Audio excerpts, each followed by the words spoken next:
Hi guys, it's Elite with a new process video, and today I'm playing with the November Hip Kit Club kits.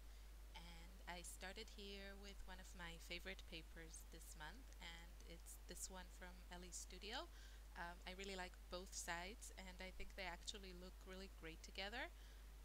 This is the second layout that I've used this, and I have another sheet from the pattern paper add-on.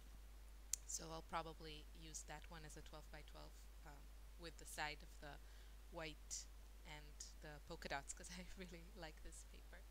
So what I did here is I kind of had this idea of making these big chevron um, shapes, I guess, from pattern paper.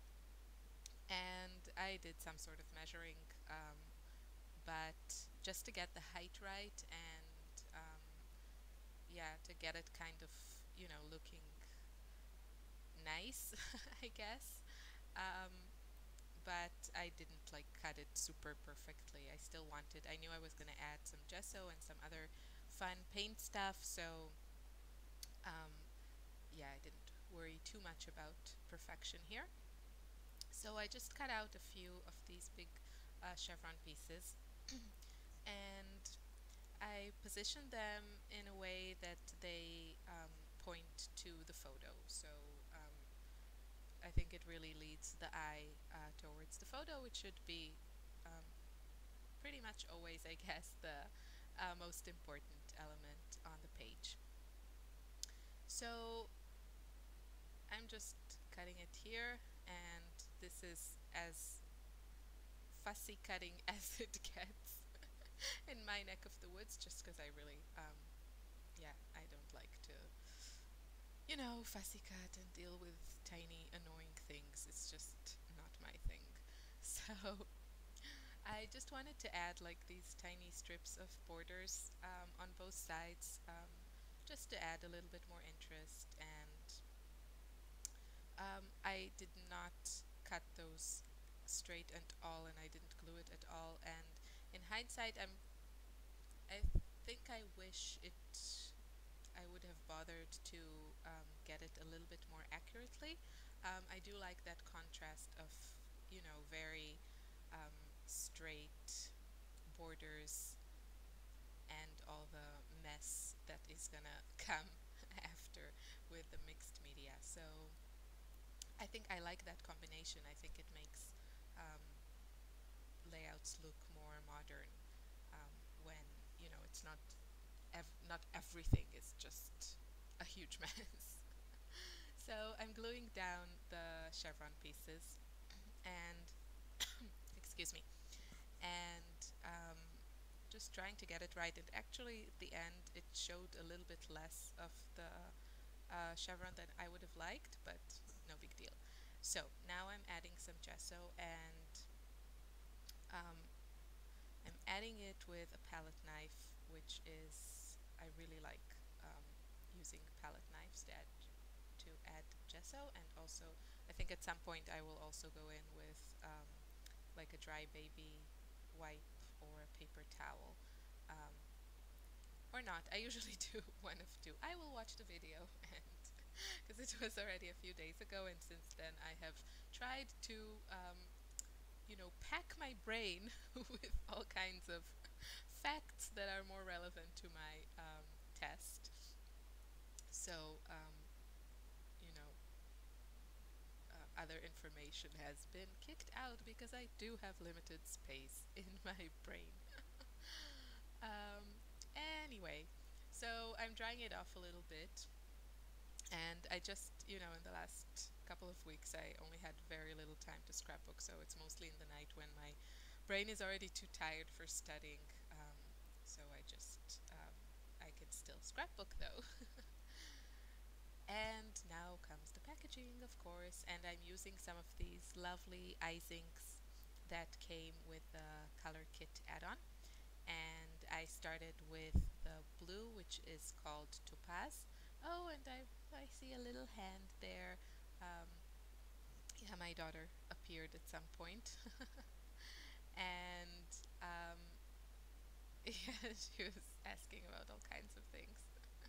And she was very interested in what I was doing and her photo.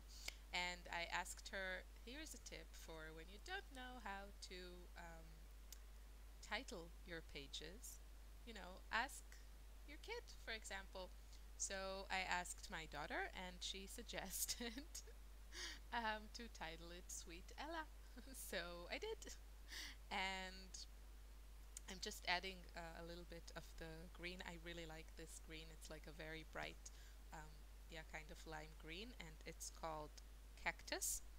And when you mix it with the blue, you get these beautiful turquoise shades. And I added a couple of other pattern papers behind my photo. That's pretty much my go-to designs when I do some mixed media. And and so I picked a couple of papers from the kit, and then I outlined it with a black pen just to get things to show up better on the background.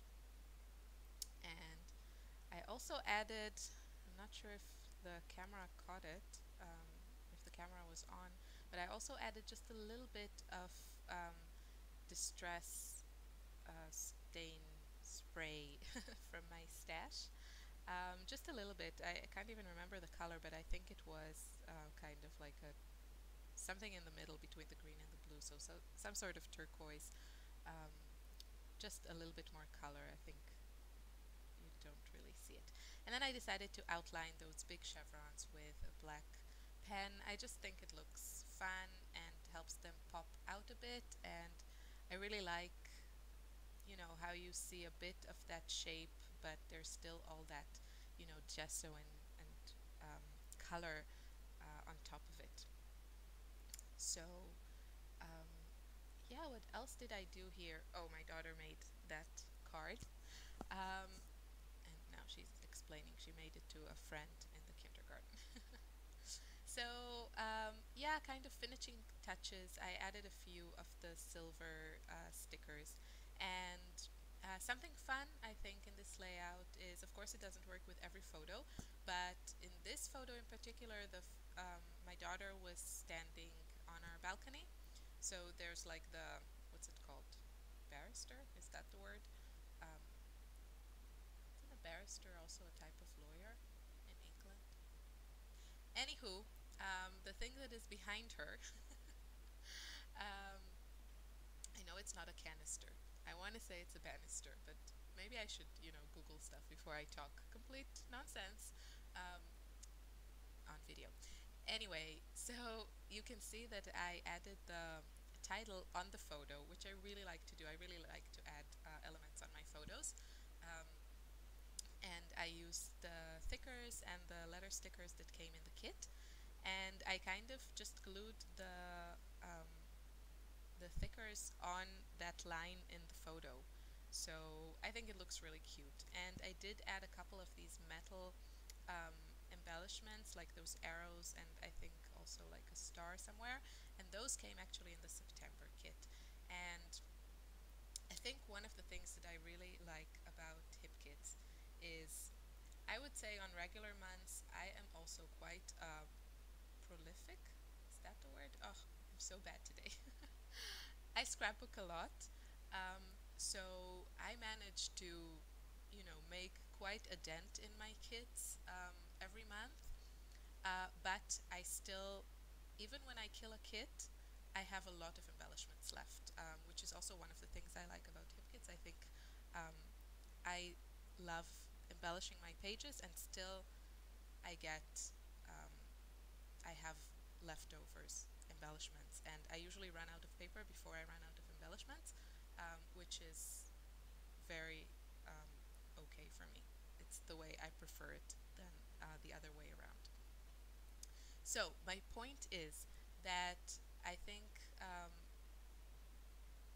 things from one kit can work really, really well with other kits, and I mix them up all the time.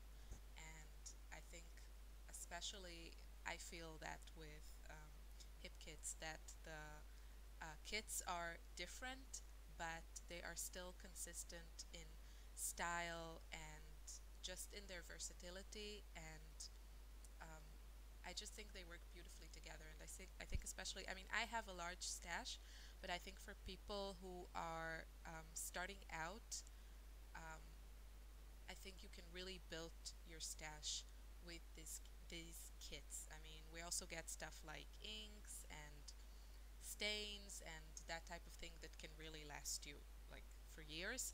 Um, but also just, I have a nice stash of stickers, um, just from like 5 or 6 kits because we get so much in the kits that I really don't run out um, of things in 1 month, even if I use them a lot.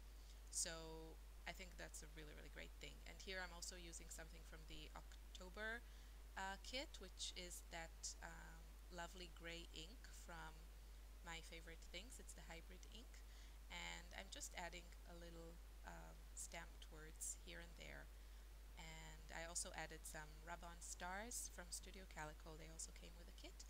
And I use my finger to rub them on, and it gives me a lot of control. And these rub-ons are really good quality, and they transfer beautifully to pretty much every surface. So here are a few of the close-ups. You can see how great those I-zinks look with a little bit of water and applying them with packaging. So I hope you like this layout. Have a great day and a great week. Thanks for watching. Bye.